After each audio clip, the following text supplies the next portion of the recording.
يا أيها الذين آمنوا إنما الخمر والميسر والأنصاب والأزلام رجس من عمل الشيطان فاجتنبوه لعلكم تفلحون। ওহে যারা ঈমান এনেছ, মদ, জুয়া, পূজার বেদী এবং বাগ্য নির্দেশক তীর এসব নোংরা অপবিত্র শয়তানের কাজ ছাড়া আর কিছুই নয়। সুতরাং তোমরা এসব থেকে বেঁচে থাকো যাতে তোমরা সফলকাম হতে পারো। মদপান কোরআন, হাদিস এবং বাইবেলে কেন নিষিদ্ধ করা হয়েছে এবং ডাক্তারের ক্ষতি কি কি সেগুলো ইনশাআল্লাহ আমরা বিস্তারিত তুলে ধরব। ইসলামে মদপান এর ব্যবহার কেন নিষিদ্ধ করা হয়েছে?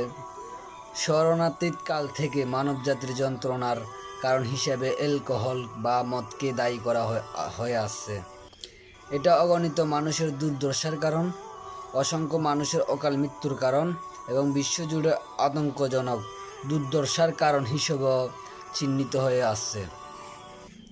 সমাজে অনেক সমস্যার মূল কারণ হলো মদপান বিরাজমান পরিসংখ্যানগত দিক থেকে জঘন্য অপরাধের একটা। ক্রমবর্ধমান হারে মানসিক রোগীর সংখ্যা এত প্রবৃদ্ধি এবং বিশ্বব্যাপী কোটি কোটি ভগ্ন সংসার বিশ্বব্যাপী মদের ধ্বংসযজ্ঞের চাক্ষুষ প্রমাণ বহন করে আসছে। কোরআন মাজিদ কি বলে দেখি। 1 নম্বর পয়েন্ট, ইয়া আইয়ুহাল্লাযীনা আমানু ইন্নামাল খামরু ওয়াল মাইসিরু ওয়াল আনসাবু ওয়াল আজলামু রিজসুম মিন আমালিশ শাইতানি ফাজতানিবুহু লাআল্লাকুম তুফলিহুন।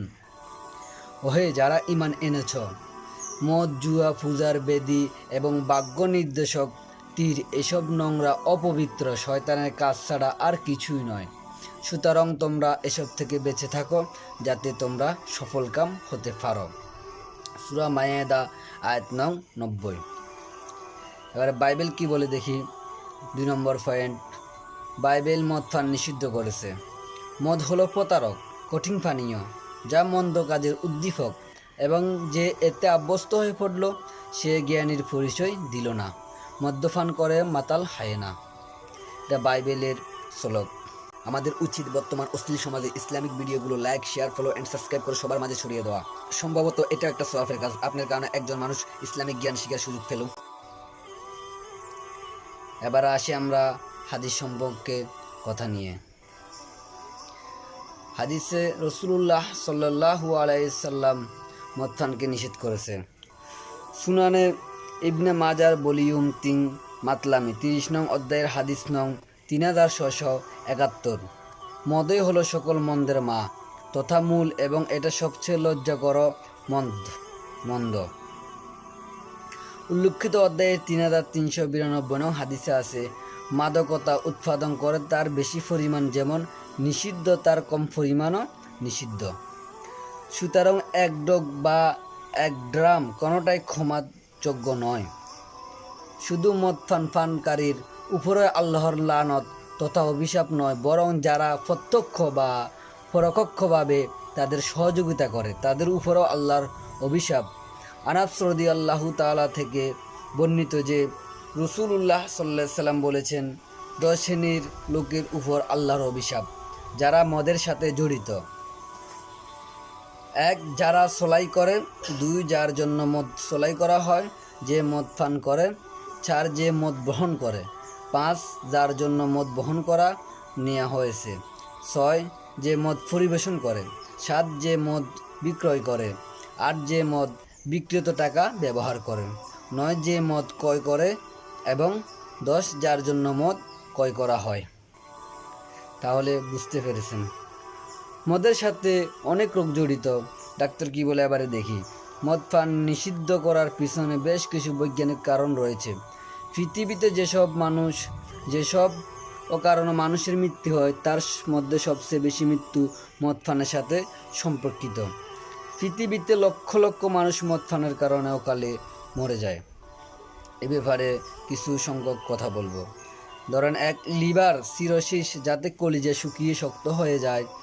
2 বিভিন্ন ধরনের ক্ষত রোগ বা ক্যান্সার, অনুলানির ক্যান্সার, মস্তিষ্কের ক্ষতজনিত প্রদাহ, গলার অভ্যন্তরের ক্যান্সার, লিভার ক্যান্সার, মলনালীর ক্যান্সার ইত্যাদি।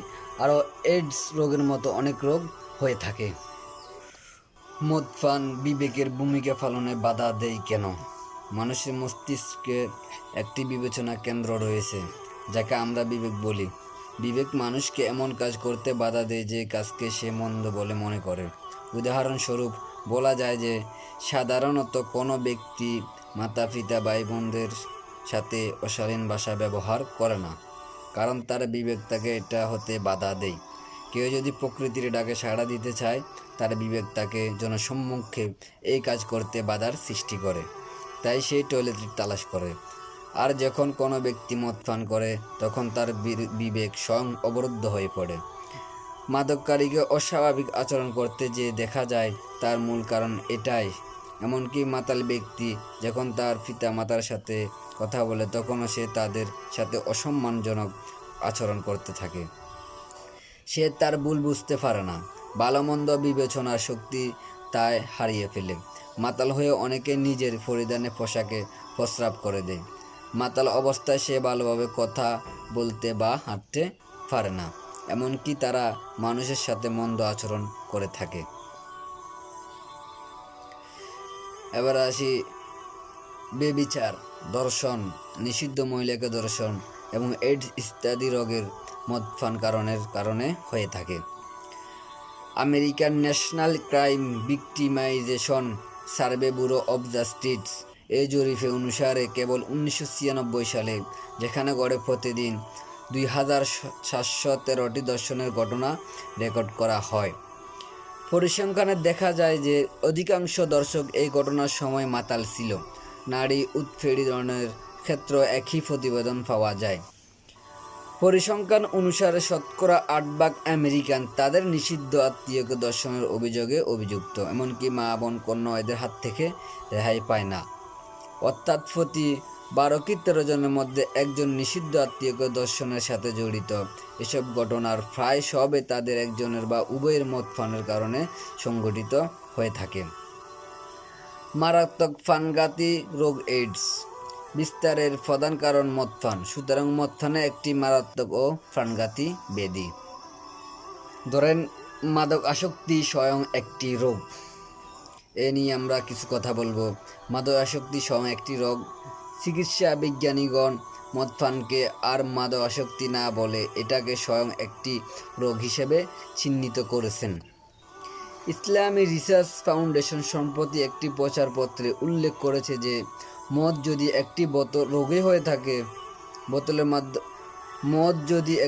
হয়ে থাকে তবে এটা একমাত্র রোগ যা বোতলের মধ্যে বাজারে বিক্রি করা হয়। 2 পত্র পত্রিকা, ম্যাগাজিন, রেডিও, টেলিভিশন যার প্রচার করা হয়।